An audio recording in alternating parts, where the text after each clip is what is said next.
Dans le centre de Paris, une jeune femme sait qu'elle a peu de temps devant elle. Laure Mahé est directrice d'une enseigne de l'agroalimentaire. Ce matin, elle a décidé d'organiser une dégustation à la sauvette d'une nouvelle boisson, le lait végétal, une boisson sur laquelle elle mise beaucoup. Moi, j'ai envie qu'il soit dans tous les foyers. Il est dans la moitié des foyers en Belgique, donc pourquoi pas nous, où il est encore dans un quart des foyers. Donc on veut vraiment démocratiser la catégorie et dire ce qu'elle apporte vraiment. Pour cette patronne, cette conquête des foyers français passe d'abord par une opération séduction auprès du maximum de passants. Pour cela, il faut bien briefer les 6 démonstrateurs réquisitionnés. Le discours doit être ultra efficace. Donc on joue vraiment sur la gourmandise, mais on est vraiment sur le son compromis. Donc il faut que vous gardiez en tête toute la journée, c'est on se fait plaisir parce que c'est super bon, on va avoir des bonnes surprises, mais en même temps, on se l'autorise parce qu'on est sur un bon équilibre nutritionnel. Un produit pour se faire plaisir et se faire du bien. Dans l'argumentaire de Laure, tout y passe. Mais un mot en particulier doit être matraqué par ces camelots d'un jour, le mot végétal. C'est des boissons 100% végétales, la marque Alpro du coup. Je vous laisse découvrir. On a en fait du lait d'amande ici, c'est 100% végétal, ou une boisson soja-chocolat. C'est des alternatives 100% végétales.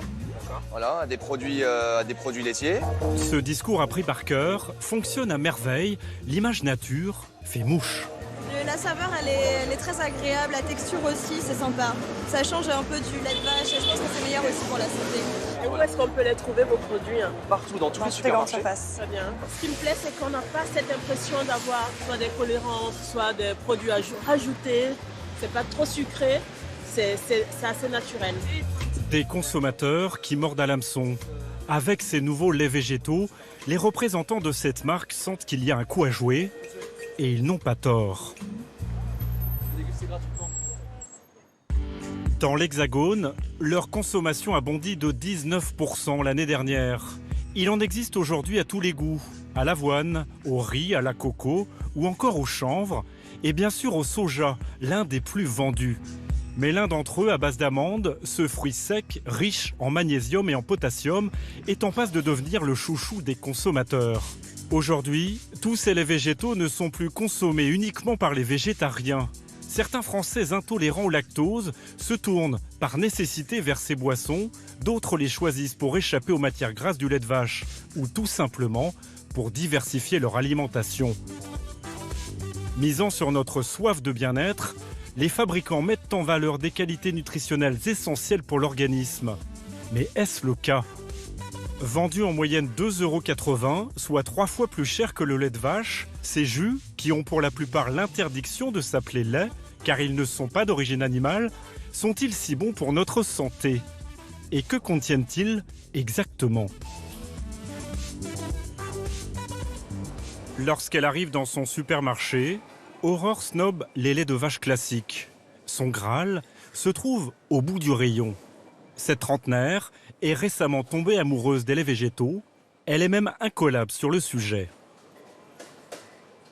Ça, c'est un petit nouveau qu'il n'y avait pas en rayon. Donc je pense que je vais vraiment le tester. Boisson au sarrasin et riz, 56 kilocalories pour 100 millilitres. Franchement, je ne sais pas pourquoi on s'en priverait. En fait, je regarde la valeur énergétique. C'est-à-dire que pour 100 millilitres, par exemple, il n'y a que 63 kilocalories. Donc en général, j'en consomme à peu près 250 millilitres par jour. Donc ça fait vraiment pas grand-chose, quoi. Il y a 1 an et demi, Aurore décide de faire une croix sur les aliments trop caloriques. Ces fameux laits sont du pain béni. Alors c'est du lait d'avoine, la boisson d'avoine. Elle est encore moins calorique que le lait d'amande. Parce que pour les 100 millilitres, c'est 43 kilocalories. Donc pareil, j'en consomme 250 millilitres. On va dire que j'aime bien avoir le choix. Pour elle, ce genre de boisson serait même une potion miracle pour rester en bonne santé. Ça fait 1 an et demi que je ne suis pas tombée malade. Donc c'est pas négligeable. Et ça peut être grâce aux laits végétaux ? Je pense que ça peut contribuer justement à maintenir une certaine forme. Mais bon, je pense que l'alimentation derrière joue un rôle important quand même. Visiblement, Aurore n'est pas la seule à ne jurer que par ses laits végétaux. Une variété semblerait même être en rupture de stock, le lait d'amande. C'est en effet la boisson végétale dont la cote ne cesse de grimper. Rien qu'en 2017, les ventes de lait d'amande ont augmenté de 32%. une star des caddies qui fait aussi le bonheur d'un pays situé à 1500 km de là. L'Espagne, le petit nouveau sur ce marché florissant des laits végétaux, dominé jusqu'à maintenant par les États-Unis. Dans la région de Murcie, des champs d'amandiers à perte de vue. Mi-septembre, sonne l'heure des dernières récoltes, un moment clé pour Celestino.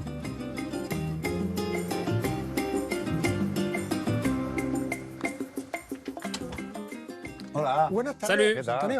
Salut. Comment va la récolte? Cette année, j'espère qu'on va arriver à 1200 kilos. 1200 kilos, pas mal.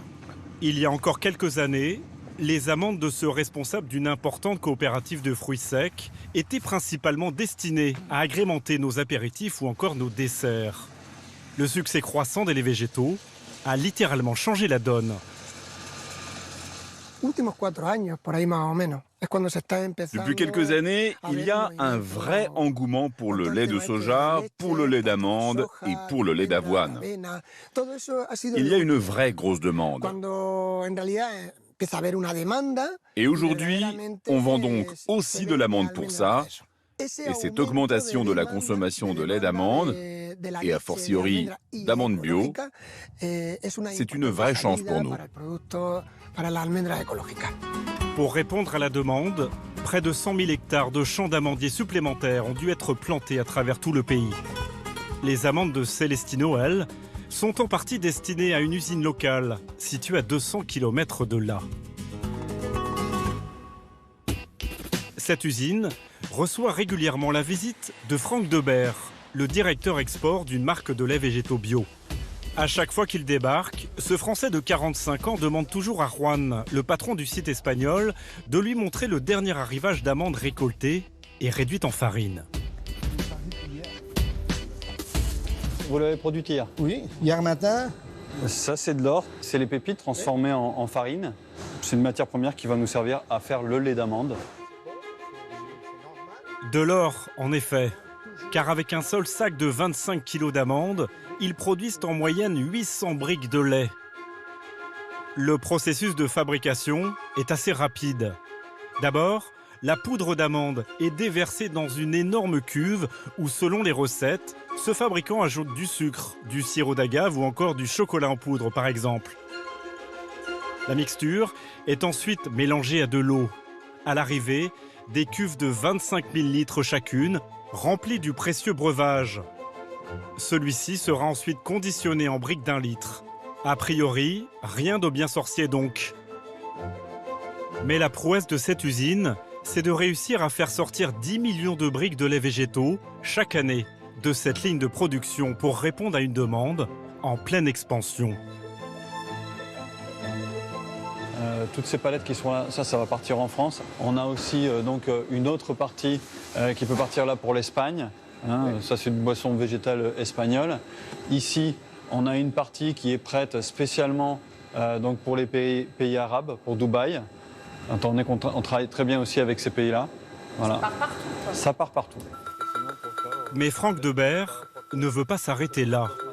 Il compte bien doubler sa production d'ici 2 ans et inonder la France avec son lait, avec un argument qui doit faire mouche auprès du consommateur. Hola. Salut, comment ça va?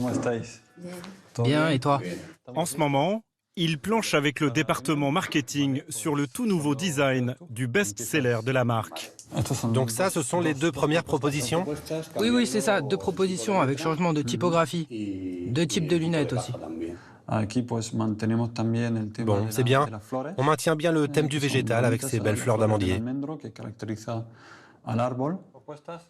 L'appellation végétale est bien mise en avant.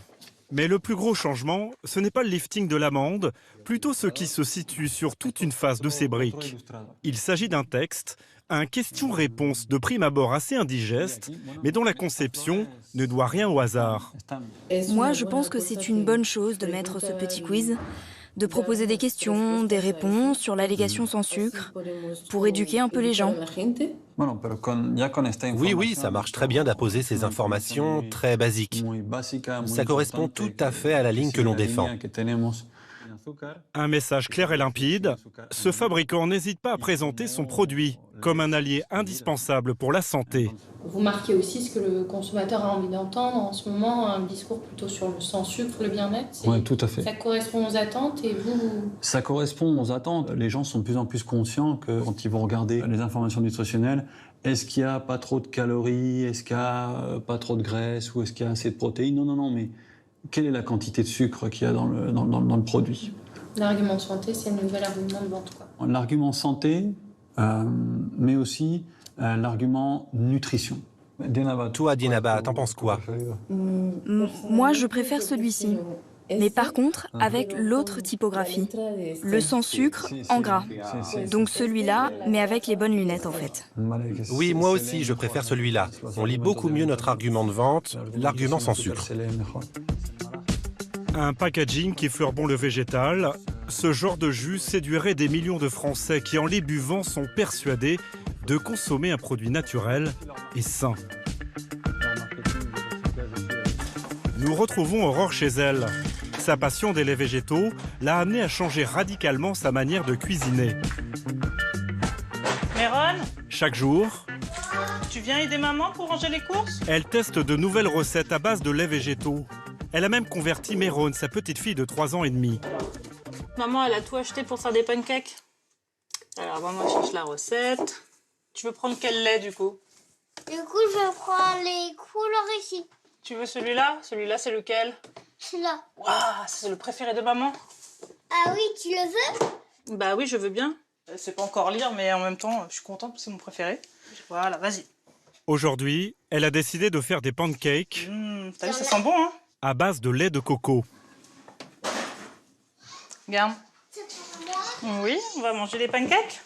Aurore fait tout pour proposer une alimentation saine à sa fille. D'accord. T'aimes pas les petits? J'essaye de lui donner ce qu'il y a de vraiment de meilleur. Les végétaux, ça participe à ça.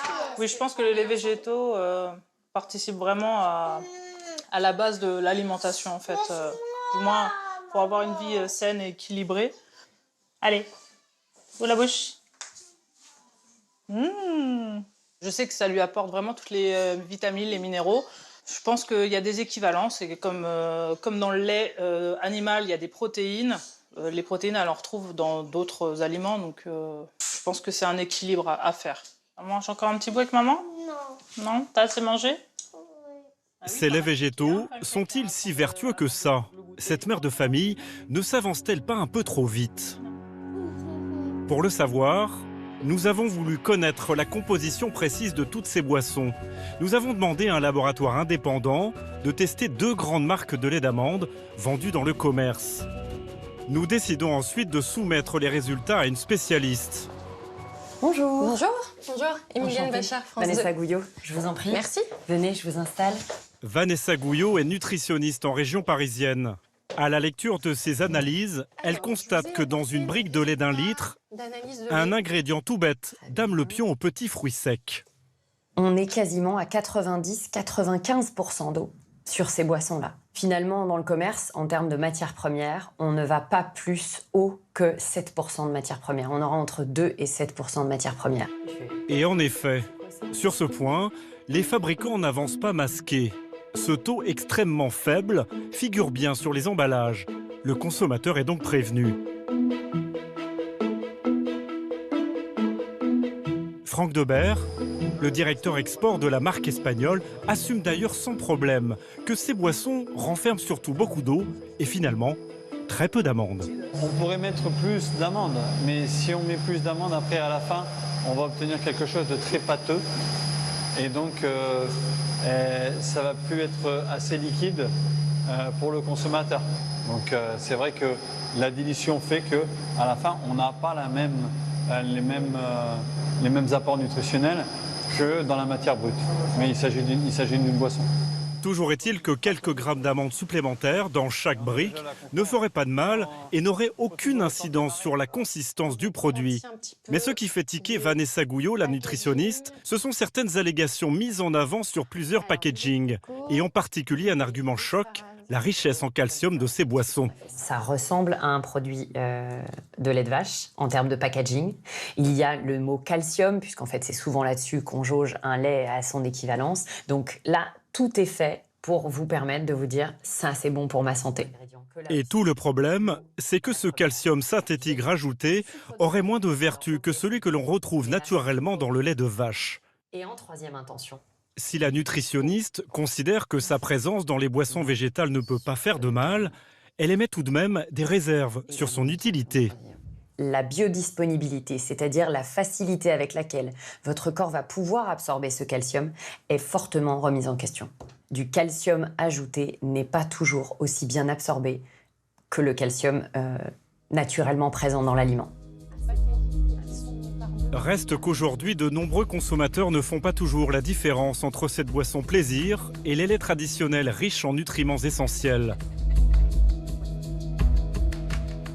Selon un sondage récent, un Français sur 2 pense d'ailleurs que les boissons végétales apportent les mêmes nutriments que le lait. Plus inquiétant, 1 sur 5 déclare que ces boissons répondent aux besoins des bébés. Une confusion qui aboutit parfois à des issues fatales. Ces dernières années, plusieurs nourrissons seraient morts après avoir été nourris exclusivement aux laits végétaux. Face à ces drames, l'Agence nationale de sécurité sanitaire de l'alimentation sort du silence et met en garde la population. Au cours des premières semaines ou des premiers mois de vie, l'alimentation exclusive par une boisson végétale en remplacement du lait maternel ou d'une préparation pour nourrissons peut entraîner en quelques semaines un état de malnutrition protéino-énergétique sévère, pouvant conduire à des complications infectieuses et au décès. L'ANSES recommande aux parents de ne surtout pas faire consommer de boissons végétales à leur bébé avant ses 1 an minimum. Malgré ces avis, les médecins sont confrontés régulièrement à des parents mal informés. Bonjour, entrez. Merci. Asseyez-vous. Ce jour-là, à l'hôpital Trousseau à Paris, Jocelyne Juste, pédiatre, reçoit Michael, 11 ans, avec sa mère Sandrine. L'enfant souffre d'une allergie au lait de vache et ne peut pas en boire. Alors, lorsqu'elle débute sa consultation, cette spécialiste pose toujours la même question. Noix de cajou. Qu'est-ce qu'il prend comme lait de substitution? Alors là, pour l'instant, c'est lait d'amande. Mais jusqu'à ses 10 ans, c'était donc du lait de pharmacie. Mais là, ils disent que c'est jusqu'à 10 ans. Donc après, on a demandé qu'est-ce qu'on pouvait donner d'autre. On nous a juste dit des laits végétaux. Les laits végétaux, comme lait d'amande, sont en fait des jus de lait. Il n'y a pas de protéines là-dedans, il n'y a pas de calcium, il n'y a pas de fer. Donc, c'est pas du tout suffisant. Mais c'est vrai que dans des revues ou quand on lit, on dit bien que le lait d'amande est riche en calcium lui-même. Oui. C'est peut-être pour ça que je me suis laissée tenter dans le lait d'amande. Face à ces idées reçues et ses parents parfois un peu perdus, Jocelyne Juste est souvent obligée de faire une petite piqûre de rappel, question nutrition. Une alimentation uniquement à base végétale, c'est insuffisant pour avoir les apports nécessaires, notamment vitaminiques, en fer, en calcium, pour ces enfants. L'enfant est en croissance. S'il faut bannir la consommation de boissons végétales comme substitut au lait traditionnel chez les enfants, merci. Au revoir. Ces laits n'auraient-ils pas malgré tout quelques vertus ?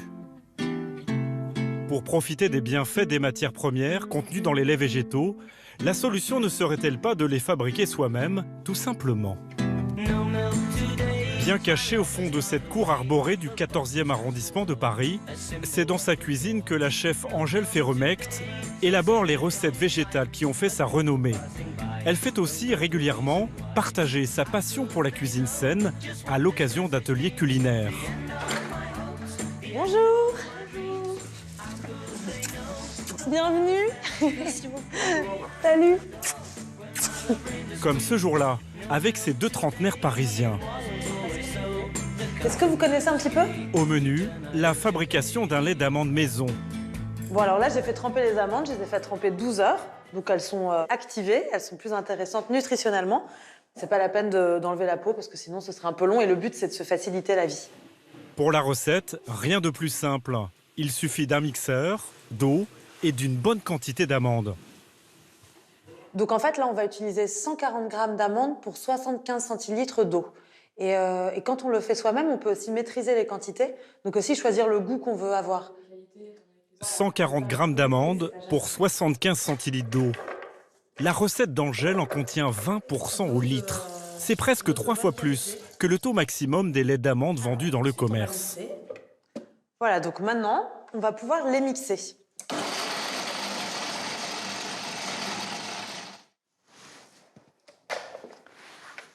Donc voilà, là on a notre première étape. Donc déjà c'est assez rigolo parce que ça ressemble déjà à du lait de vache. Ne reste plus qu'à filtrer ce mélange. Et donc là, on va essayer d'en extraire le plus de liquide possible. Est-ce que quelqu'un veut le faire? En moins de 10 minutes, le lait d'amande maison d'Angèle est prêt et rien ne se perd. Alors ça c'est donc le résidu qu'on a obtenu en mixant et en filtrant les amandes. Ça s'appelle l'okara. Et on peut l'utiliser en pâtisserie notamment énormément, en remplacement de la farine par exemple. Place maintenant à la dégustation. Il est vraiment très bon en plus. Bien meilleur que dans le commerce du coup. Et là l'avantage c'est qu'on sait qu'il n'y a que 2 ingrédients, quoi, de l'eau et des amandes. Là vous sentez bien l'amande, le goût de l'amande? Ouais, le goût de l'amande est vraiment très pur. Parfait. Bon bah santé, c'est ce qu'il y a de dire. Merci à vous. Faire du lait d'amande soi-même, un jeu d'enfant. Du fait maison, avec ici 3 fois plus de matières premières et qui, à l'arrivée, coûte le même prix, voire moins cher qu'une brique vendue dans le commerce.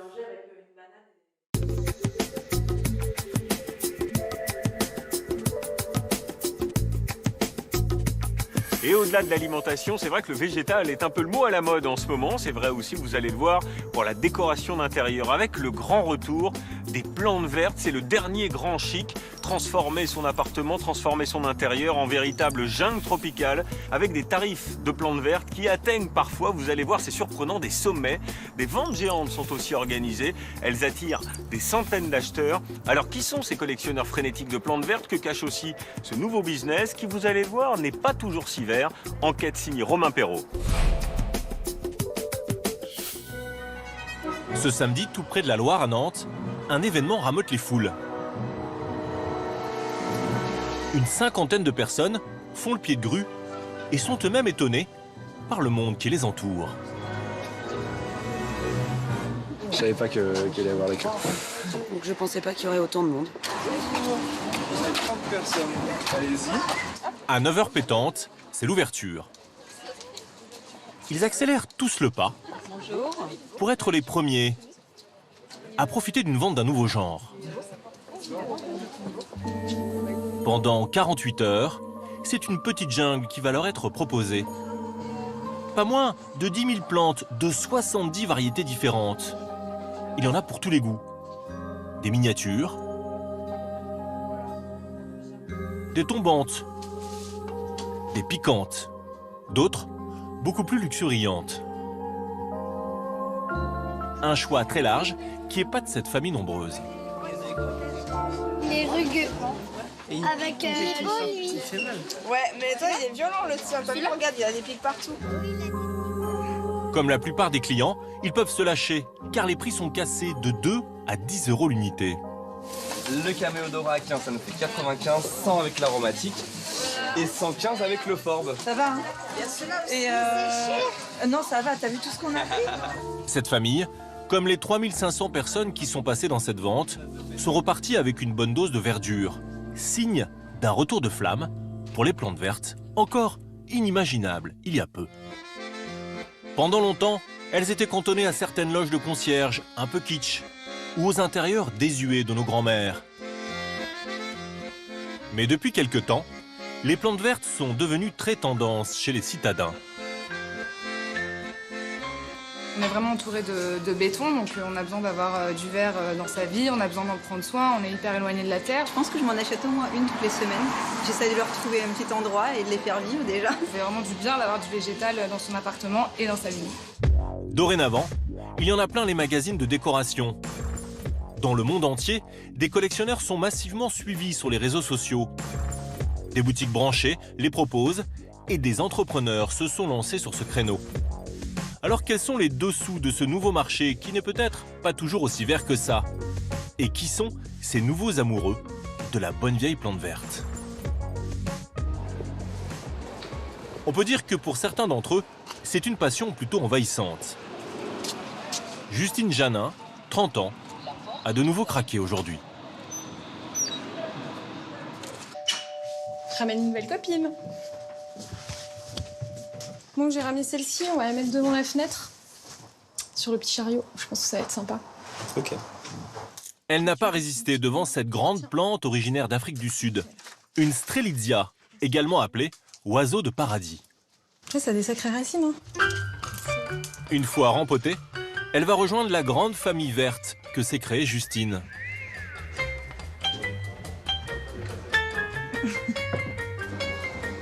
C'est centré? Oui. Ouais. Bon bah voilà. C'est loin d'être la première, il y en a un petit peu partout dans la maison. Notre petite collection de caladium, des petits piléas un petit peu partout. Donc là dans le salon, il y a toute une petite famille, mais il y en a aussi dans toutes les pièces en fait. Donc les monstera, des phyllos, des bégonias, une petite collection aussi d'orchidées. Justine est accro aux plantes vertes. En quelques années, elle en a accumulé plus de 250 dans ce 3 pièces parisien de 65 mètres carrés. Aucun espace n'est épargné. Il y en a dans sa chambre à coucher. Ce puits de lumière est transformé en petite jungle.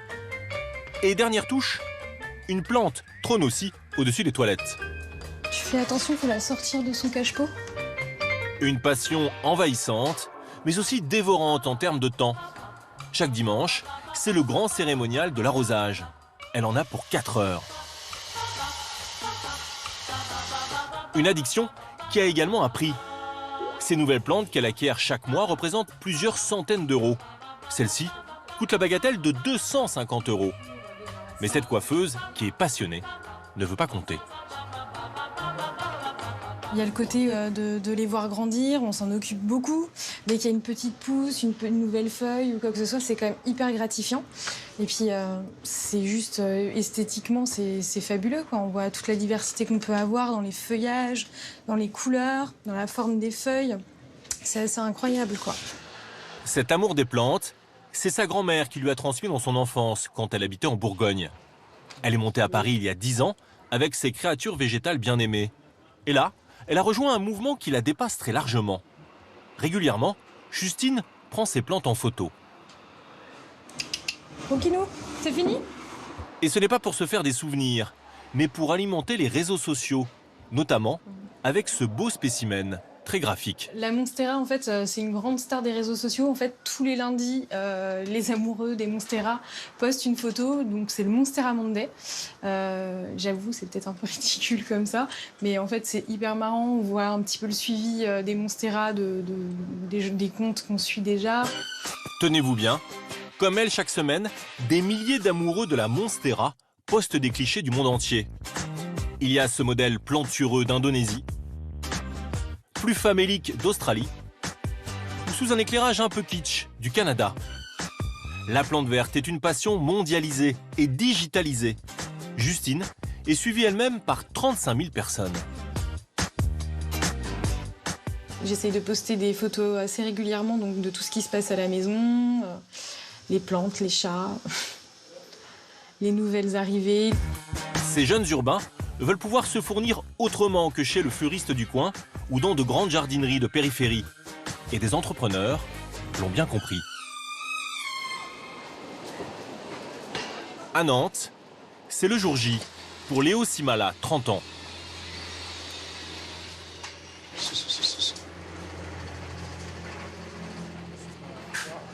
Stop, stop, stop, stop. Thank you. C'est lui qui organise la grande vente de plantes sur 48 heures. Nous sommes la veille de l'ouverture et avec son équipe, il doit tout mettre en place en un temps record. Il y a 2 personnes qui viennent ici, en haut. Il y a 2 personnes qui sont ici, qui font les allers-retours. OK?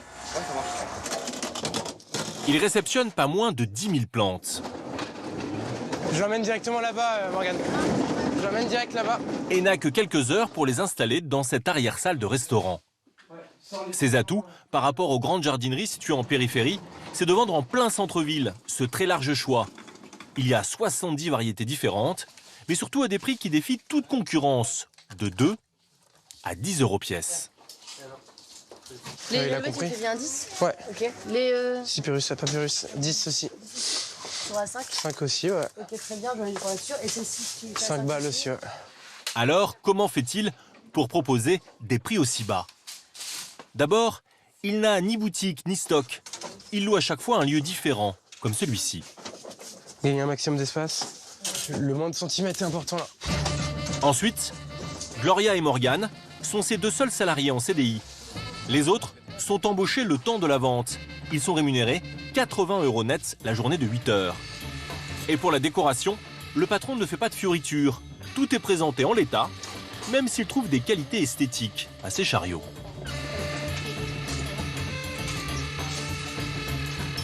D'une certaine manière, les plantes sont très délicates, très fragiles, très graphiques, et en même temps, ces chariots sont très bruts, très métalliques en même temps.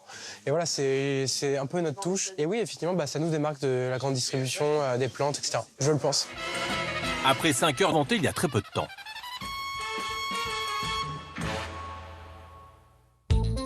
Au départ, Léo Simala est lui aussi un grand passionné de plantes. Il a fait une école de paysagiste. Après quelques années à concevoir des jardins, il identifie ce nouveau besoin de plantes vertes des jeunes urbains. Pour y répondre, il surfe sur la mode des ventes éphémères. Et avec 6 000 € en poche, il lance sa première opération à Paris en juin 2017, dans cette petite boutique. La foule se presse sous la pluie. Il vend 600 plantes en 1h30.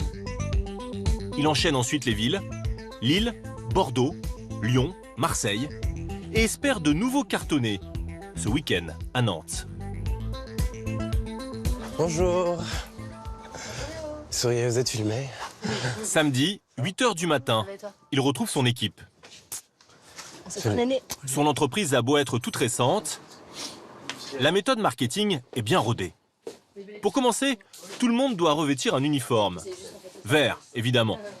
Puis, c'est le moment d'une formation express pour ces vendeurs éphémères. Et vous le gardez en exemple, comme je vous l'ai expliqué. L'aloe vera aussi, c'est traiter l'entretien. Donc en général, c'est une fois tous les 15 jours. Une fois... Hein? Bio et d'Espagne. Ouais, exactement. Donc une fois tous les 15 jours en été, une fois par mois en hiver. Après, pour les cactus, ce qu'il faut savoir, c'est assez simple aussi, c'est que c'est une fois par mois l'été et pas du tout l'hiver. Alors, les enfants, venez tous. Puis le patron les motive une dernière fois, avant l'ouverture des portes. Surtout, n'inventez pas des choses. Genre, ne dites pas des trucs que vous ne connaissez pas sur les plantes auprès des gens. La sincérité, la sincérité, la sincérité. N'oubliez pas que ce que vous vendez, c'est des plantes. C'est que du positif pour les gens, donc soyez positifs avec eux. Allez, cheese. Reste à faire une photo pour les réseaux sociaux, un moyen efficace de se faire de la publicité sans dépenser un centime.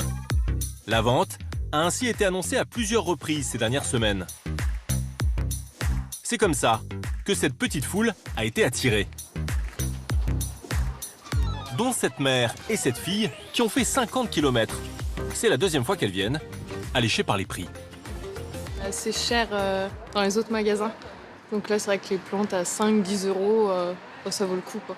Surtout qu'il y a vraiment de tout. La dernière fois, j'avais vraiment trouvé de tout, donc hâte de voir tout ça. Quelques instants plus tard, elles vont découvrir les lieux. Autour d'elles, les clients se servent.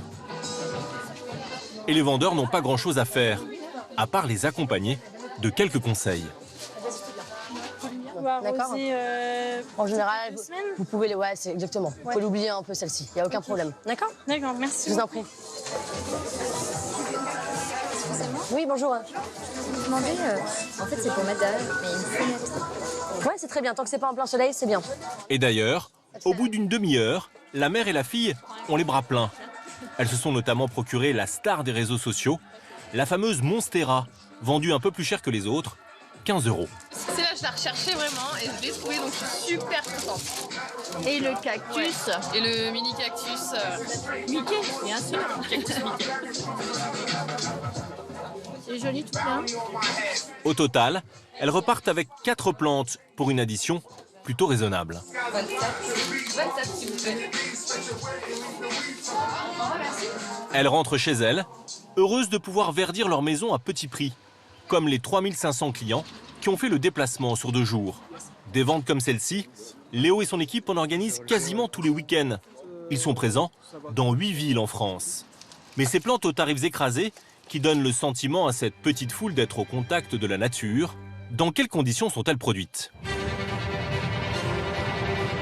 Elles font un long chemin, car l'immense majorité voit le jour aux Pays-Bas, dans les environs de Rotterdam. Là-bas, on découvre le spectacle incroyable de ces 9000 hectares de serres. Nous sommes dans le Westland, le plus grand centre européen de production horticole. Et c'est ici que sont cultivées en masse toutes nos plantes, tellement à la mode. L'une de ces serres reçoit ce matin la visite de cette petite délégation. Ils travaillent pour Ami Plante, un grossiste hollandais. Ils ne fournissent pas Léo, le jeune entrepreneur, mais des vendeurs du même genre que lui, ainsi que la grande distribution française.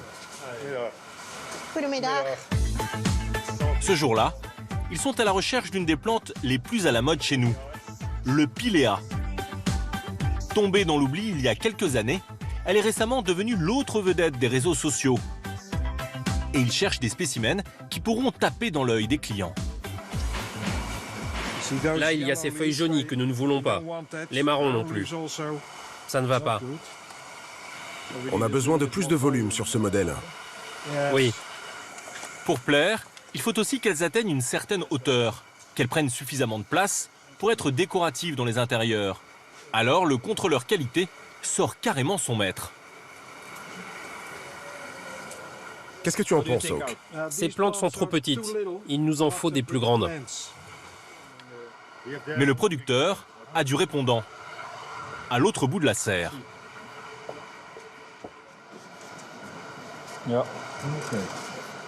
C'est mieux. Oui, c'est beaucoup mieux. La qualité est bonne, je voudrais vous en acheter. Ok, pas de problème. Pouvez-vous m'envoyer une offre d'ici demain? Devant nous, il reste discret sur les tarifs. Mais selon nos informations, chaque pot de Pilea est vendu aux grossistes quelques dizaines de centimes. Pour arriver à de tels tarifs, on pratique ici une forme d'horticulture intensive qui joue sur les volumes. Depuis le début de l'année, 75 000 Pilea sont sortis de terre. Pour accélérer leur croissance, les serres sont chauffées une bonne partie de l'année et l'irrigation est entièrement automatisée. C'est ici que nous gérons l'irrigation, avec les engrais, l'eau du réseau et l'eau de pluie qu'on récupère. L'engrais chimique est envoyé dans le système et il se mélange à l'eau et le tout est envoyé dans les serres. Et pour maximiser sa production et éviter les pertes, l'horticulteur nous avoue qu'il utilise de temps en temps un peu de pesticides. L'été, quand il fait vraiment très chaud, parfois nous devons corriger un peu les choses et aider le système biologique des plantes. On essaye d'utiliser le minimum possible de poison. Enfin, pas du poison, mais comment vous dites déjà? Comment vous l'avez appelé? Des pesticides? Oui, c'est ça, des pesticides. Même s'ils font des efforts pour utiliser un minimum de pesticides et récupérer l'eau de pluie, ces petites plantes tellement tendances sont issues d'une production de masse moins écolo qu'on ne pourrait l'imaginer. Pour autant, elles n'ont pas fini de séduire. Car leur seul argument n'est pas d'être décoratives. Certains prêtent à ces végétaux d'intérieur des vertus dépolluantes.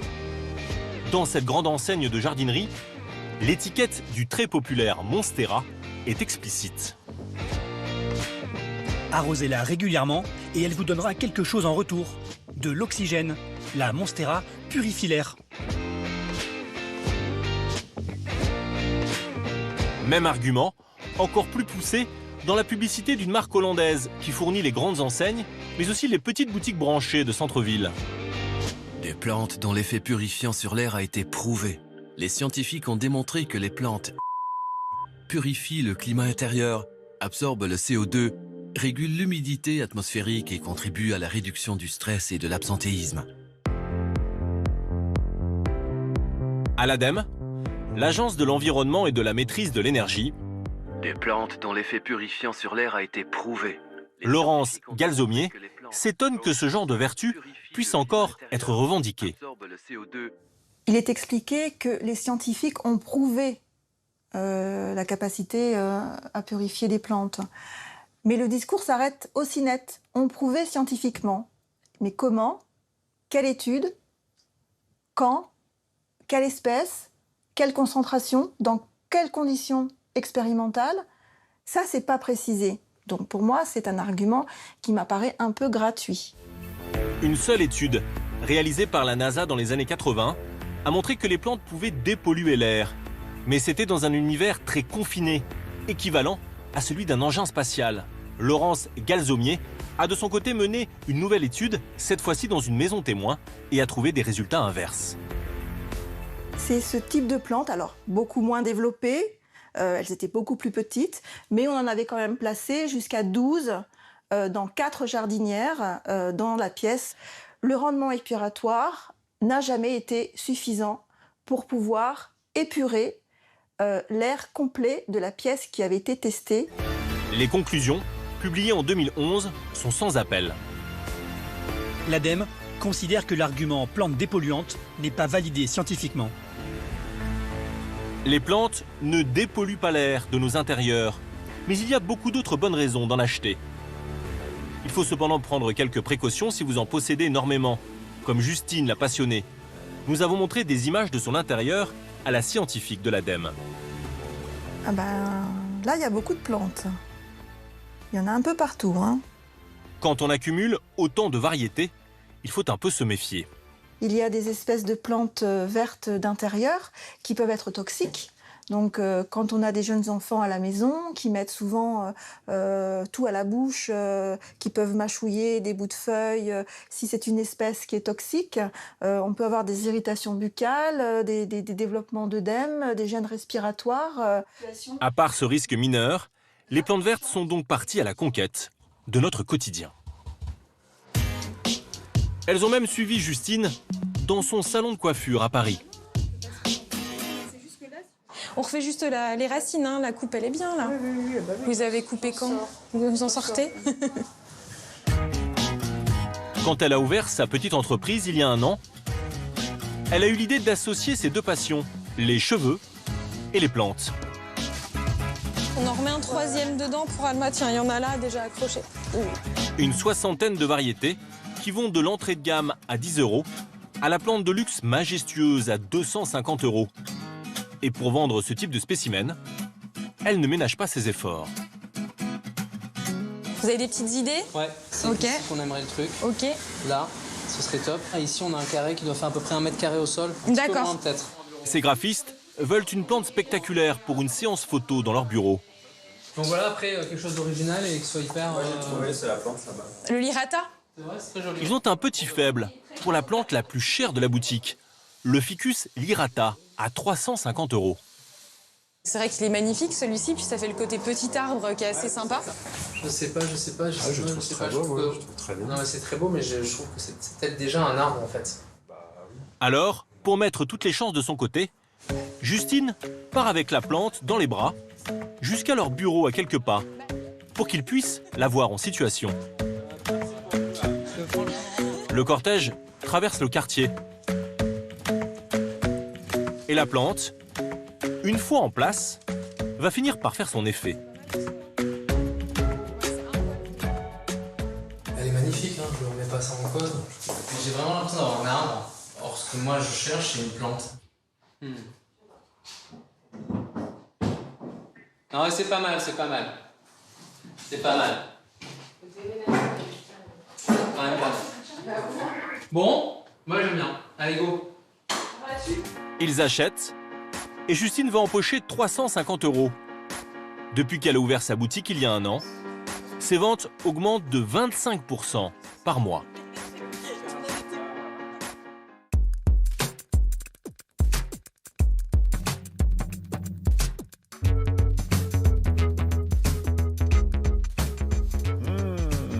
Voilà, merci de votre fidélité. C'est la fin de ce nouveau numéro de Tout compte fait sur la grande mode du végétal à consommer ou pour décorer. Merci de votre fidélité. On se retrouve très vite sur France 2 bien sûr. Et d'ici là, restez curieux. Ciao.